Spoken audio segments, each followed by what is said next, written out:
I do believe there is a purpose for all of us. Whatever that purpose may be, sometimes we do not comprehend. Sometimes we do not understand. Kailangan nagiging matatag, huwag bibitiw sa Panginoon. Because for everything that happens in our life, may purpose na nag-aantay.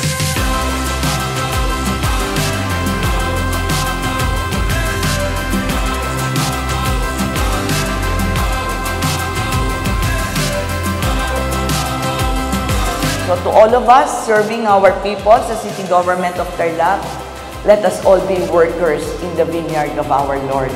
On how we should serve our people with love, kindness, patience, humility, and understanding.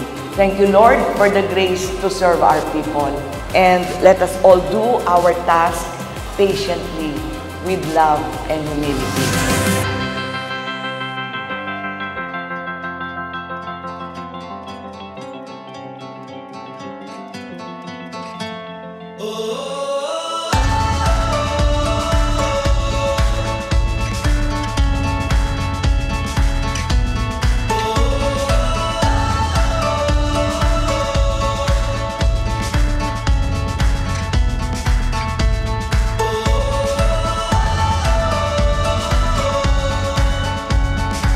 Nagbibigay po ng tulong si Mayor Christy sa mga katulad namin nangangailangan. Nagagalak po kami at nagpapasalamat kay Mayor Christy Angeles po na nagbigay ng chance sa amin para bigyan kami ng opportunity na matulungan sa ganitong kalagayan kung meron kami. Mayor Christy Angeles, siya po ay isang matulungin na mayor. Masipag po siya. Maraming salamat sa tulong na ibinigay nyo sa akin.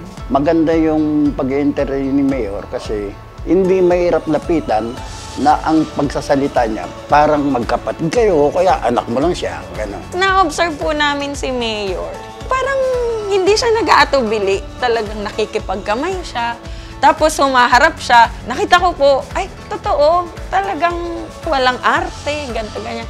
Doon pa lang po actually, humanga na po ako eh. Si Mayor Christy Angeles, hindi po kayo magdadalawang salita sa kanya. Huwag po kayong mahiya. Wala pong mahirap, mayaman, at siya'y pantay-pantay po ang tingin niya sa mga tao.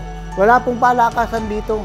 Di ko po makakalimutan si Mayor Christy Angeles po dito sa kanyang pagtulong sa akin. Masyado pong mabait si Mayor.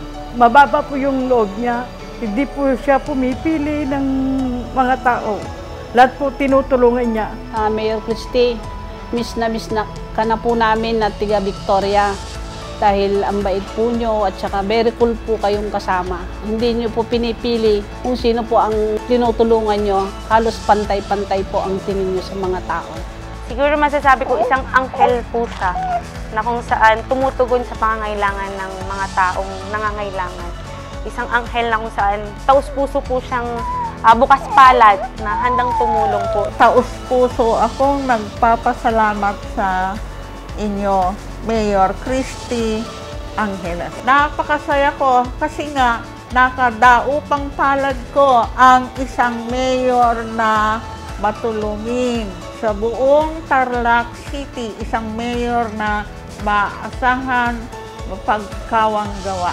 Maraming salamat po, Mayor Christy Angeles. Mayor Christy Angeles, sobrang salamat po talaga. Kasi ang laking ginhawak doon sa paggamot kay tatay. Hindi man po kami makapagpasalamat na maibalik namin lahat ginawa niya para sa amin. Suporta po sa inyo ang maipapangako namin nakapalit nito. Hindi po namin kayo makakalimutan. Thank you po. Mayor Christy, maraming salamat po sa tulong niyo po sa amin. Bagamat hindi po kami taga-Tarlac, tinulungan niyo po kami. Mayor Christy, maraming salamat po sa binigay niyo pong tulong sa amin. Maraming salamat po, Mayor Christy.